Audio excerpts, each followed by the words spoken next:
All right, so in this lesson, we're going to start learning about some powerful rules that will make it very easy to find the derivatives of all sorts of functions.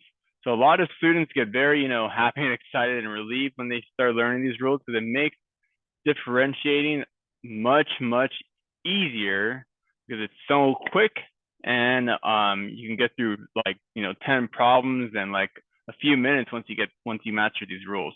So the first rule says that if you have a constant function, then the derivative of a constant function is zero. So that's like saying essentially that if you have a function that's equal to a number, like you have, let's say the equation, let's say y equals 10, then the derivative of this function, dy dx, is just zero. And that makes sense because if I draw a graph here, my xy, the slope of a horizontal line, y equals 10, is always zero. It's a horizontal line because y equals 10. So the derivative is zero because remember the derivative is the slope of the tangent line, and the slope of this line will always be zero. All right, now the second theorem is the power rule. This is one that you're going to be using a lot, and so you got to master it. And this says that as long as you have x being raised to some rational number, so if you have a function f of x is equal to x to the n power, then the derivative of x to the n power can be found by simply multiplying x to the n minus 1 by n. So essentially, you're going to just power down the exponent. You're going to subtract 1 from the exponent and multiply the function by the original exponent. Now, there are some, contingencies, but we'll get into it when we start going through problems because, it'll make more sense. But again, let's go through some examples because it's always the best way to master this stuff. So I highly recommend it. So let's look at the first couple ones we got. Okay, so we're going to find the derivatives of these functions. Okay, so using the power rule, we have x to the third power. So remember, the power rule says that we have if we take the derivative of x to the n, you're going to multiply the entire function by that exponent, and then you're just going to subtract 1 from the exponent. So here the n is 3. So f prime of x is going to be 3 times x, and we're going to then subtract 1 from the exponent, so the exponent just becomes 2. And that's as simple as that. Now, in b, we have g of x is equal to the third root of x. Now, the key in this one, and when you start going through a lot of these functions, is to recognize that this is essentially the same as x to the 1/3 power. So your exponent is 1/3. Your exponent n is 1/3. So then if you want to take the derivative of g of x, we would have that g prime of x would be n times, or 1/3 times x to the 1/3 minus 1 power. 1/3 minus 1 power.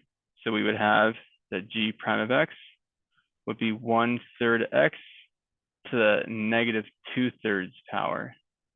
Now, typically, your text or homework problems will have the solutions written with the exponent being positive. So good practice, writing it like this: 1/3 x to the 2/3. They're both equal to each other, but get used to this because this is probably going to be the way your textbook will have the answer in. All right, now in C, we also have an example where we can use the power rule because this is exactly the same as x to the negative 2. So your exponent, n, is negative 2.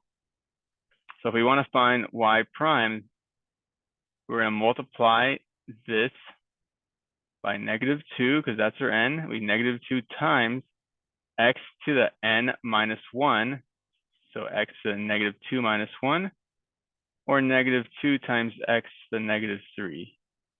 And again, get used to writing the exponent as a positive value. So this will probably be written as y prime being equal to negative 2 over x to the third power. All right, now let's look at the next basic differentiation rule, which is called the constant multiple rule. Now, this basically says that if you have a function that's being multiplied by just some constant, so if you have like 5 f of x, or 5, or negative 5 f of x, as long as the coefficient is some constant, and being a real number, of course, then all you have to do is multiply the derivative of f of x by that constant. So this constant coefficient is not really going to cause any issues. So it's actually like not really anything you got to worry about or do any extra work. Let's go through some examples, because sometimes my students will overthink this and make it harder than they actually should be. So here we have some functions that we're going to take the derivatives of. So the first one we got, that y equals 5x cubed. So to find y prime, see, our constant is 5. So our coefficient, our constant coefficient is 5. So we just take 5 and we multiply by the derivative of x cubed. Remember, because this is the same as 5 times x cubed. Again, we don't really think of it, but we really just got to focus about that. We really just have to focus on the x cubed. So the derivative of x cubed using the power rule, this will be 3x and 3 minus 1, because the exponent is 3, 2. It'll be 5 times 3x to the second. So your answer is just 15x squared.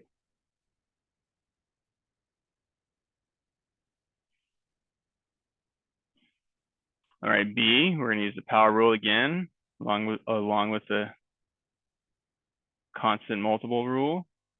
Let's just recognize that this is the same as 2x to the negative 1. So to find our derivative, y prime, we only really have to worry about taking the derivative of x to the negative 1 and multiplying it by that 2. So let's take that 2 out of there. So we have 2 times the derivative of x to the negative 1.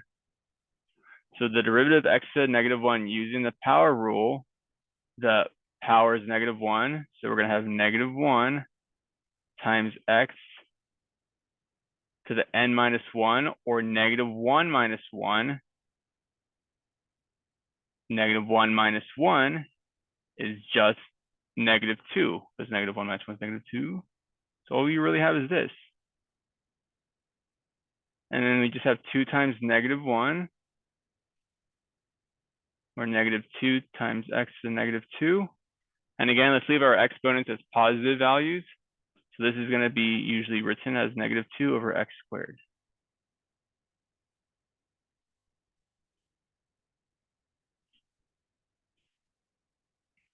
Here we got next for C, we have f of t is 4t squared over 5. Now this, let's make sure we know our fractions. This is the same as 4/5 times t squared. So our coefficient is just 4/5. So all we really have to do to find f prime of t is take 4/5 and multiply by the derivative of x squared. The derivative of, sorry, not the derivative of x squared, the derivative of t squared. T squared, using the power rule, the exponent is 2.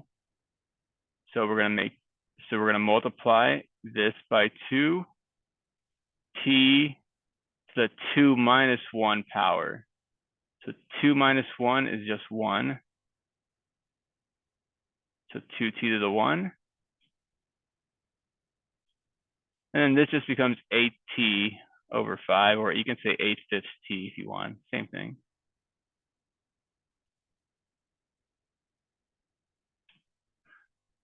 All right, so here's some more. So I would advise you to maybe pause the video and try all these on your own first. And then once you get the answers, go ahead and unpause the video and check your answers with me to make sure you're doing these right. But of course, I'm just going to go ahead and start doing these. All right, so for D, we have y equals 2 times the square root of x. We can rewrite this as 2 times x to the 1/2 power. So if we want to find y prime, we're just going to take 2 multiplied by x, the derivative of x to the 1/2 power. So remember our exponent is 1/2. So we're going to multiply this by 1/2 times x to the 1/2 minus 1 power.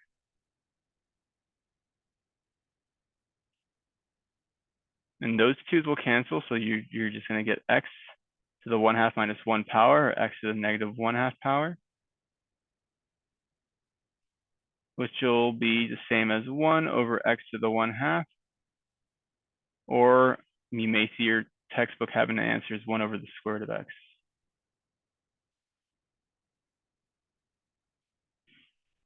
All right, next we got, whoa, still my water bottle. Next we got y equals negative 3x over 2.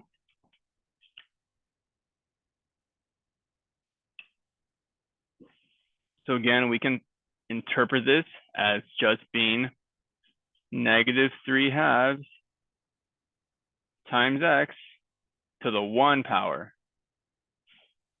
Because x is the same as x to the 1 power. So if we want to find y prime, we can just think of this as negative 3/2 times the derivative of x to the 1 power. Now here my exponent is 1. So my n is 1. So I'm going to have 1 times x to the 1 minus 1.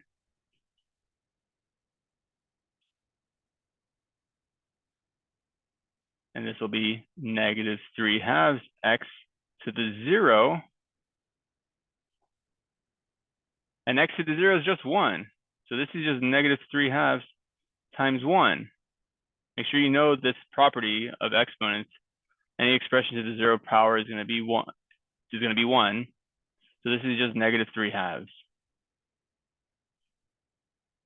Well, almost any expression. We'll get to like some advanced stuff later on in the course where we're dealing with integrals and stuff like that, but don't worry about that. But for now, just know this definition. All right, F.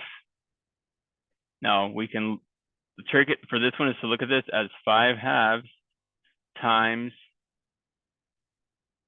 x to the negative 3.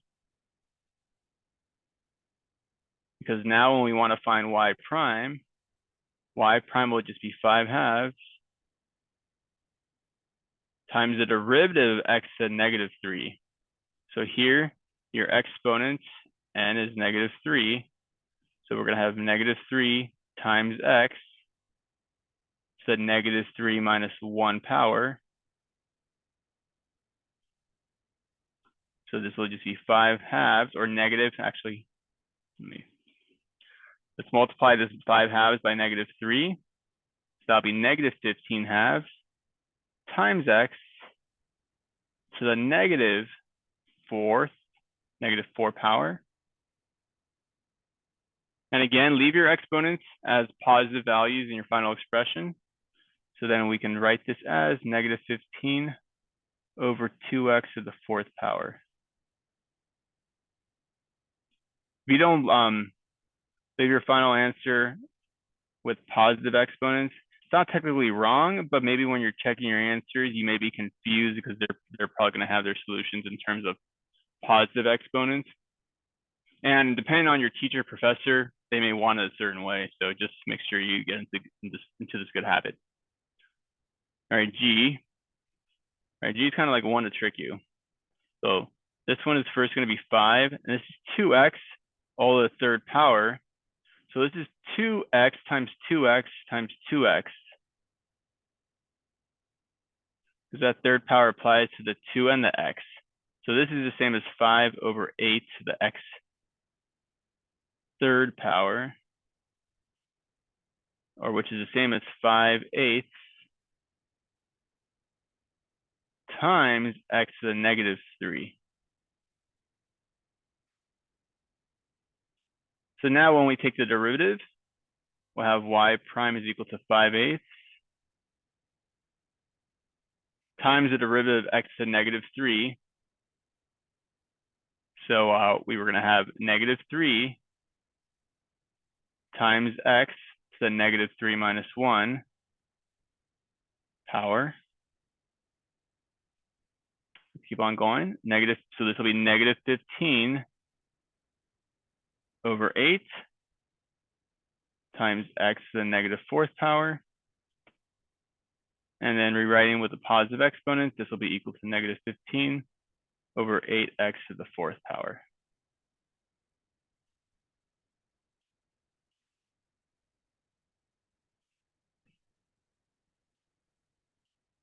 All right, 2 more. For h, we have y is equal to 7 over 3x to the negative 2. So this is the same as 7/3 times x to the 2, using the exponent property. So 7/3 times x to the 2. So then here, let's go to this line here. Y prime will be just 7/3 times the derivative of x to the second. So using the power rule, this will be 2x to the 2 minus 1, or 2x to the 1. So 2 times 7, 14 over 3x to the 1, or just 14/3 x.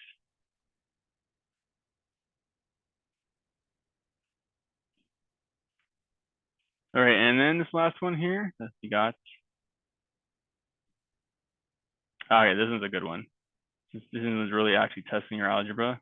So this is going to be the same as 7 times 3x, the positive 2 exponent. So this gets moved into the numerator. So you can think of it as all being over 1. And then the 3 gets squared and the x gets squared. So this becomes 7 times 9 times x squared over 1. We don't need that 1 anymore. Or you can think of this as 63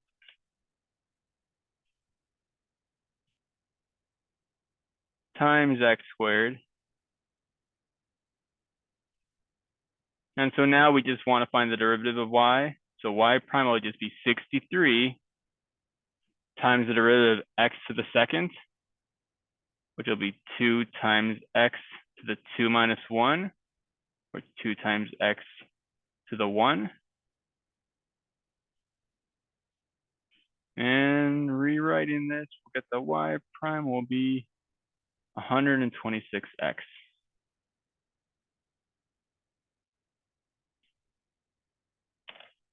All right, so there you go. So keep practicing. I hope that helps.